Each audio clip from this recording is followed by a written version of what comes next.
So stop killing games. It's a petition that you can sign that's basically supposed to get the attention of the European government that games are left in a playable state after we buy them or after they hit their end of life cycle, I guess you could call it, so that consumers, customers, whatever you want to call it, me and you can play these fucking games for however long we want to play them. And I think it's a great movement. A lot of games, right, are either not playable at all. It will be really hard to get them legally, or you just can't play them legally at all. Or the game gets shut down and now like the $60 that you spent on the fucking game gets sent down the drain and you really can't do anything about it because the company can shut it down if they want to. They'll probably put in like a 2-month notice and it's like, hey, we shutting this game down for a couple of months. You can't do shit about it. I don't fucking know, dude. Have fun while you can type shit.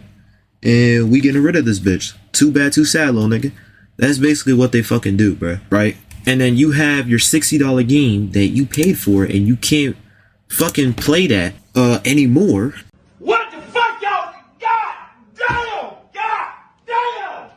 This petition started off of a YouTuber that goes by the name of Accursed Farms. After the first Crew game got shut down by Ubisoft. I think I mentioned this already in a previous video, but the Crew got shut down from Ubisoft, right? There were still people tuning into the game, playing the game. Obviously, it wouldn't have been enough to monetize the servers, I guess, or make Ubisoft any money. So Ubisoft decided to shut down the game. And a lot of people who own the game, who paid full price of the game, cannot play it now because the game is now shut down. And their hard-earned money that they spent on the game, they can't play it anymore. A lot of people were pissed off by this decision and asked Ubisoft to make the game offline since the online only aspect of the game was lackluster to my knowledge, and also, you know, didn't fucking mean anything. I mean, I never played the Crew.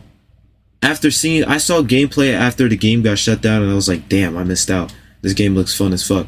But I'm gonna use common sense here and say that the game was a fucking racing game. There's no online only aspect to the fucking Crew that will make the game reasonable to be online only, if that makes sense. Like, I know I never played the game before, but I can fucking tell you for a fact that the game doesn't need to be online only, okay? When the online only aspect is so minuscule, is so little, okay? I heard that Ubisoft was under development with an offline mode, but they decided not to finish it. Even when the servers were about to shut down, people asked for them to make an offline mode for the game or finish the offline mode.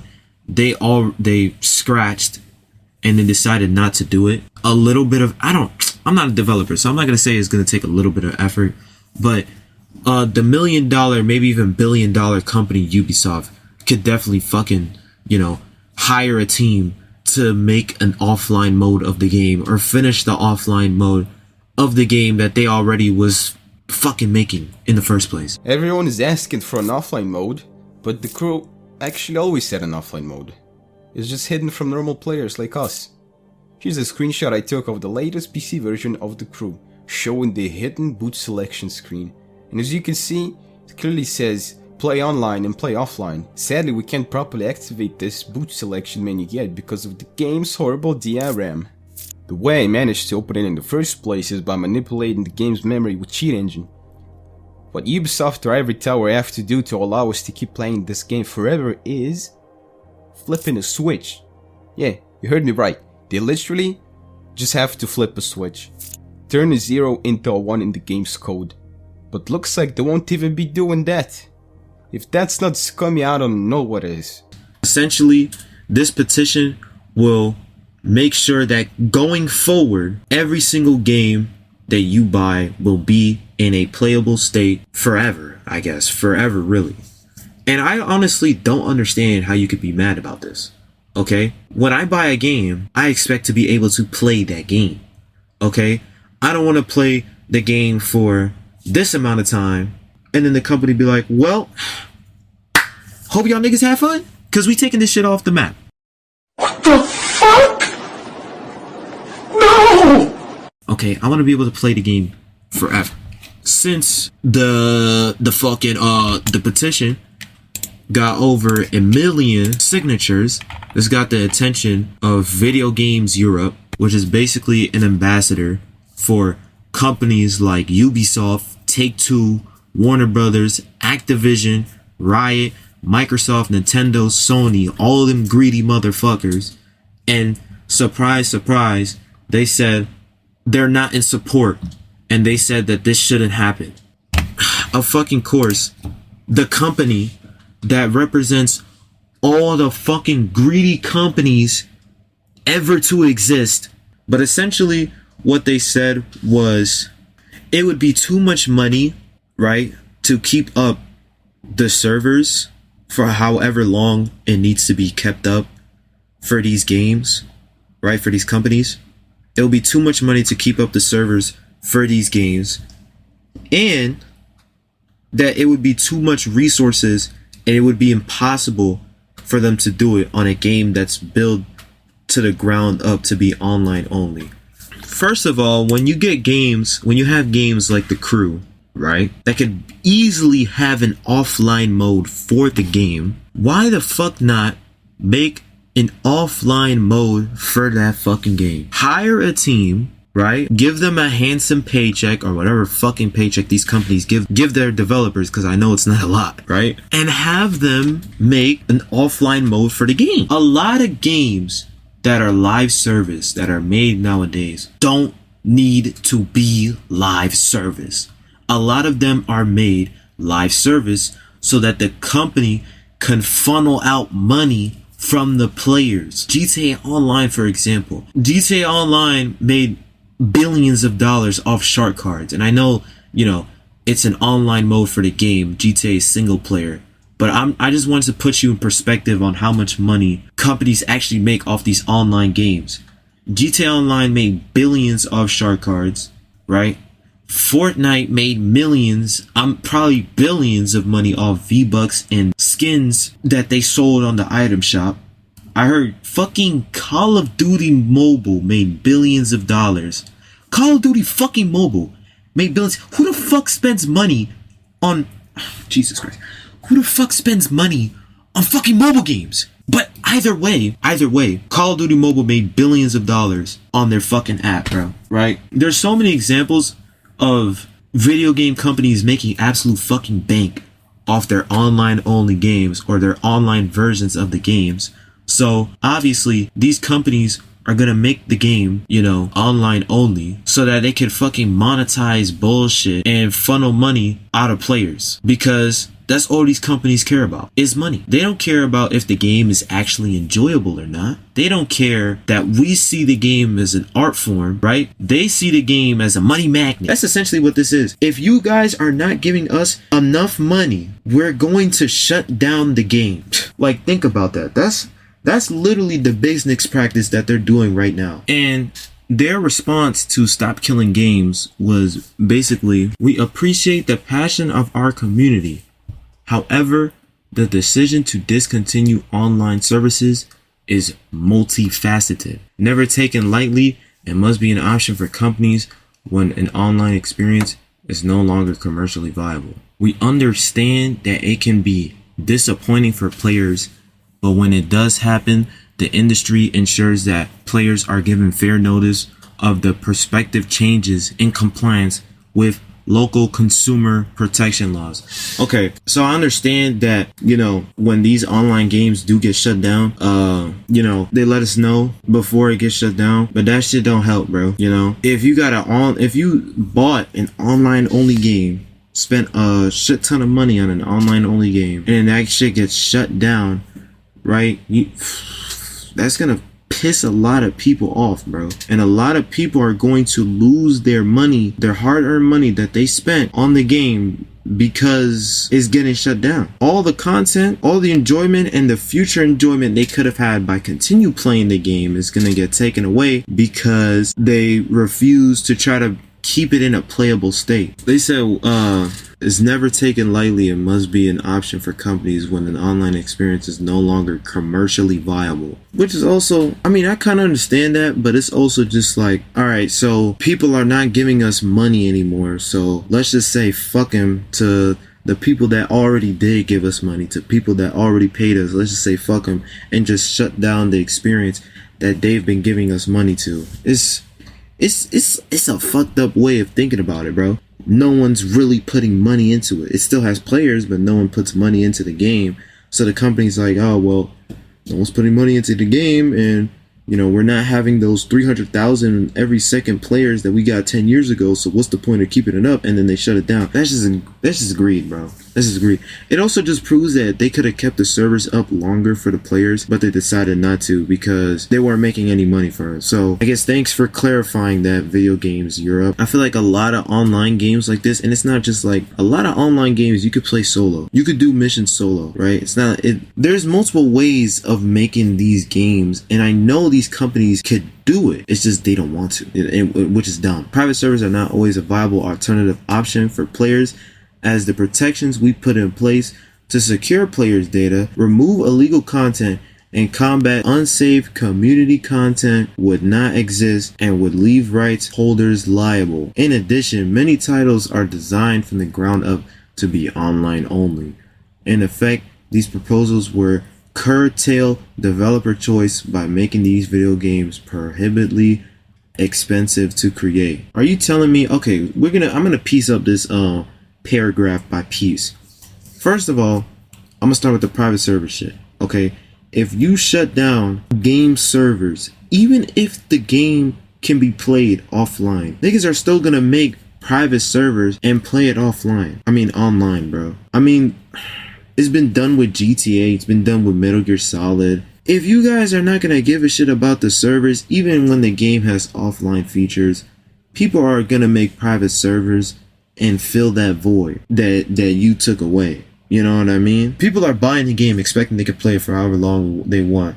No, you can't play it however long you want. You can play it like however much money the company is getting off the game, bro. Yeah, so basically what Video Games Europe said was bullshit. Okay, y'all have the money, y'all have the resources. Okay, you just don't want to do the bare minimum because it wouldn't make you any money. Like, of course they're gonna shut down the Crew when they have the Crew 2 and the Crew Motorfest sitting right there. You can't tell me they weren't trying to get players on the newer games to try to funnel more money out of them with the DLC and shit that they have on their already running servers. Like, come on, don't bullshit with me with that kind of bullshit, bro. Like, it's funny too because a lot of companies do this. They shut down older versions of their games and try to push people into their quote unquote newer versions of their game so that they could fucking, you know, shove more cosmetics to your face, more DLC, more bullshit like that.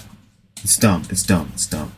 But anyway, believe it or not, there's actually people that don't support Stop Killing Games. There's a YouTuber that I think that has the loudest voice in this group of people that don't support it. I assume there's probably other, you know, lame ass niggas that just not supporting the Stop Killing Games just so they could yap on Twitter for rage bait or whatever. Nigga, you gotta be ashamed of yourself, nigga. Real talk. You gotta be ashamed of yourself. Honestly, if you don't support the Stop Killing Games, I mean, shit, that's your opinion. It is what it is. But, I mean, how could you... Honestly, I don't understand how you wouldn't support owning your shit. But, I don't know, bruh. To each their own, I guess. But, essentially, though, basically... Pirate Software, even he wasn't only just being like, I don't think we should support the petition, I don't think this is right. He wasn't only just doing that. He was casually just spreading misinformation about the petition. Like, he made people believe wrong shit that he said and just spread misinformation to the internet. And then he got backlash for it, and now he was just fucking, I don't know, bro. He's doubling down on it. His ego is too fucking massive. He can't just be like, oh, well, I made a mistake, guys. I'm sorry. He makes his community call himself Thor, which is fucking crazy, bro. Thor? Nigga, you are not Thor, bro. You are a dude on your computer making streams pretending that he knows how to make video games, bro. You're not the God of Thunder, bro. I don't know what to tell you, buddy. But anyway, basically what he said right? I watched both of his videos. I don't remember exactly what they said, and I'm trying to get this video finished as soon as possible. But essentially, what he said was like the same thing what Video Games Europe said. It would be too much resources to try to keep these games up. Money is also an issue. Don't have the money, companies don't have the money to keep monetizing it. Blah, blah, blah, blah, blah. The whole shebang. Basically what we already talked about. Specifically, the initiative seeks to prevent the remote disabling of video games by the publishers before providing reasonable means to continue functioning of said video games without the involvement from the side of the publisher. This isn't always possible in all video games, and it doesn't call out the specific practice that this is supposedly trying to defeat. It is incredibly vague and will damage all live service games. And I already proved that a lot of times they have the money for it, they have the resources to do it, they just don't want to do it because they're not going to make any money from it, and they're greedy companies. And if you think, oh well, they're not going to make any money from it, so they shouldn't. No, that's stupid. I don't care if they're not going to make money from it. They already made fucking millions, billions of dollars when the game was already online, okay? The game made its money, okay? I don't care if they're not going to make money off the game anymore. I don't care if they release the game and they don't make money out of it at all. If I pay for the game, I should be allowed I'm entitled to play it. I don't give a fuck even if it's a shitty doodle game that makes no sales except for mine. Right? I deserve to be able to play that game for however long I want to because I paid for it. That it wouldn't be, he also mentioned about how private servers wouldn't be stable and there would be security risks just like Video Games Europe did. People don't know that if you actually keep up with communities that make private servers, right?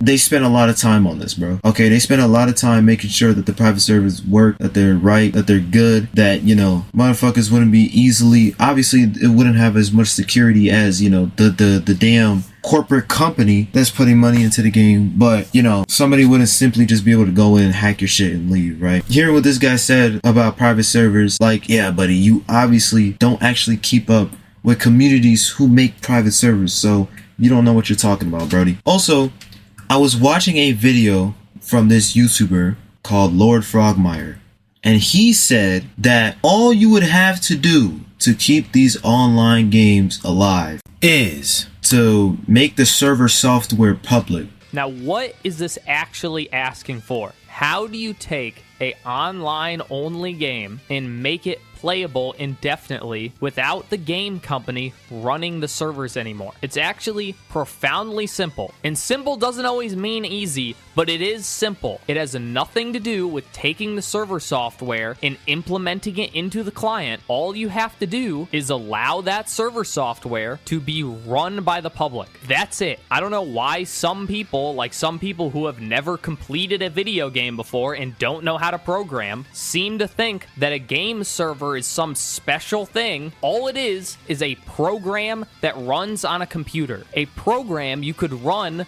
literally anywhere. Fans have made server emulators for games that they don't even have access to the source code for. And you're trying to tell me that this is completely impossible for billion-dollar companies to accomplish with decades of advanced warning. Essentially, to allow people to self-host a server. And I did a little research on this, and this is actually how a lot of older games ran. And also, there's still games up today like CSGO, Team Fortress 2, that do this, that allow you to just host your own servers, and essentially they could be played forever. I don't understand why they don't do this.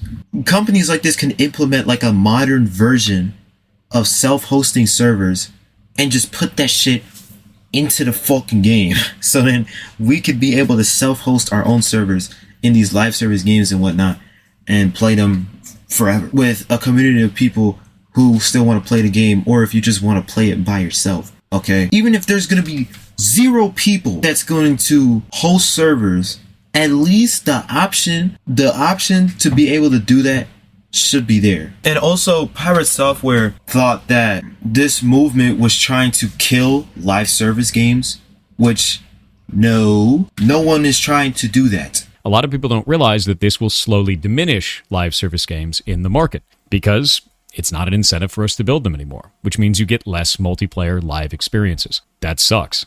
I like live service games. I enjoy playing things like Final Fantasy XIV. I enjoy going and playing in games in the past, at least, like League of Legends. These are games that are live service. They require a live service to run. And you shouldn't be able to take that away from people. And if that's your only position on this, not only are you disingenuous in what the initiative is purporting to try and achieve, but you're also aggressively attacking other players instead of trying to fix something. We're trying to do the opposite. No one's trying to kill or stop live service games. We're essentially trying to do the opposite. We want to preserve these games. We want to make sure that these games are playable at the end of their life, whether they make an offline patch, whether they allow people to make private servers for the game, or server hosting, like I just mentioned, is like, oh no, don't listen to these guys. What they're trying to do is they're trying to kill live service games. And I don't care if you don't like live service games. We like live service games. So, bro, no one's trying to kill live service games, bro. You're dumb, bro. The game is called Stop. The movement is literally fucking called Stop Killing Games. We're trying to do the opposite, buddy. It's in the name, bro. It's hard to take this guy seriously, right? When he claims to be like a veteran at developing, that he has like multiple decades under his belt making video games and shit. When this guy, all I've heard that he made an Undertale clone that doesn't even perform well. And from other developers, from what I've heard, he didn't even code his shit right. His code is ass in his game, and it runs like shit. How you claim to be a video game developer with 20 years under your belt, right? But you only made one game that's an Undertale clone, right? And runs like shit. I'm not gonna fucking listen or back up anything you have to say about the video game industry when you don't know the video game industry or how video games work, okay? Because you can't even make a proper game. The only reason why, and from what I hear, the only reason why this dude even got famous or got his position at Blizzard, right? Because his dad was one of the first people to ever work in Blizzard. And his dad came up with a funny South Park episode that became one of the most famous episodes in the fucking show. So like basically the dude's just living off of his dad's fame, bro. He's a nepo baby. Do not let this guy and what Video Games Europe is telling you, bro. Do not listen to them. It's possible to preserve these games. People have done it before. People have proved that they could fix and return online modes for games or bring back online games. Bro, Marvel Heroes Omega. Oh my god. Literally a live service game that got shut down. I literally found out not too long ago, because I loved the game when I was younger. I used to play the fuck out of that game. My favorite character was Venom. The game gets shut down. I was sad. I was butthurt. And then there's a community that made private servers for the game. You gotta make your account, but it's cool. I signed up to the private servers, made my account, and then boom, I got to play Marvel Heroes Omega again. Private servers, the game got revived. No bullshit microtransactions or anything either. I can essentially play like whoever character I want, bro. It's perfect. It's beautiful. Okay? So that's literally an example of a live service game that got shut down and got private servers made for it and literally got revived. So like I seen this shit happen with my own fucking eyes.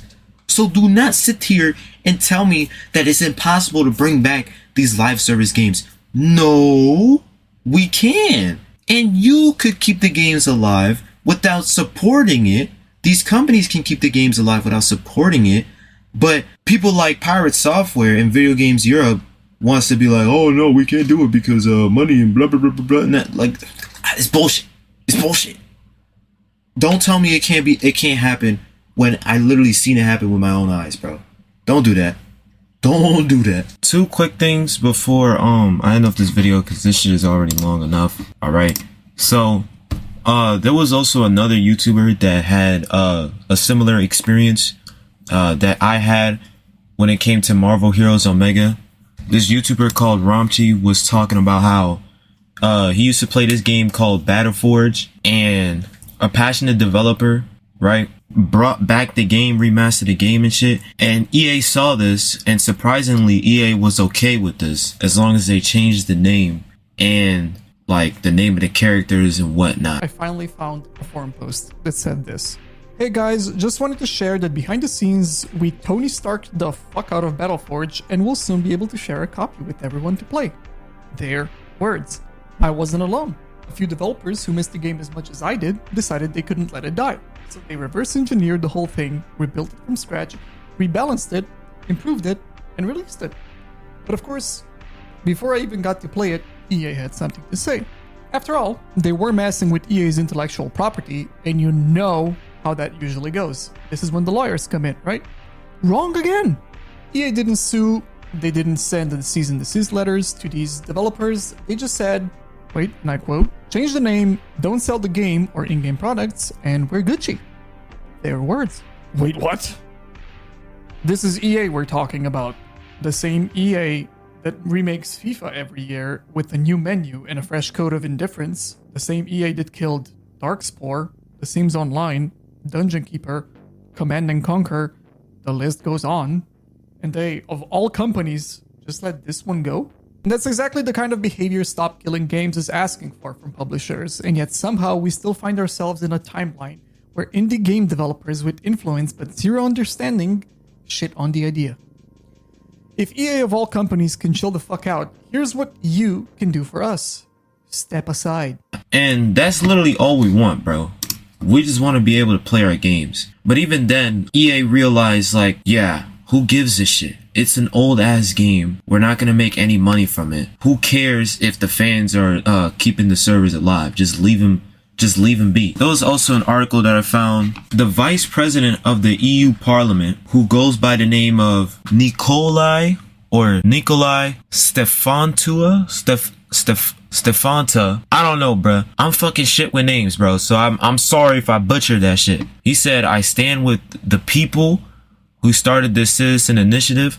I sign and will continue to help them. A game once sold belongs to the customer, not the company. Thank you. Thank you. Finally, somebody in an actual position of power gets it, bro. Okay? And it's actually good that, you know, there's somebody in actually a high position of power that agrees with the petition, because then, you know, maybe we have a chance of this actually going somewhere. If you live in the EU, you should sign that petition, you know. Like, who, like, deadass, who doesn't want to own their shit, bro? I know this video might be long. I mean, right now it's 20 minutes for me, but I don't know how much more I'm gonna cut. So if you stayed this long, I highly appreciate it. Check out the content, check out the other videos. I'm doing my best to post the most I can, right? So I would highly appreciate if you like, subscribe, check out my other videos. Stay tuned when I stream. Check out the socials and whatnot. And yeah, I'm out of here.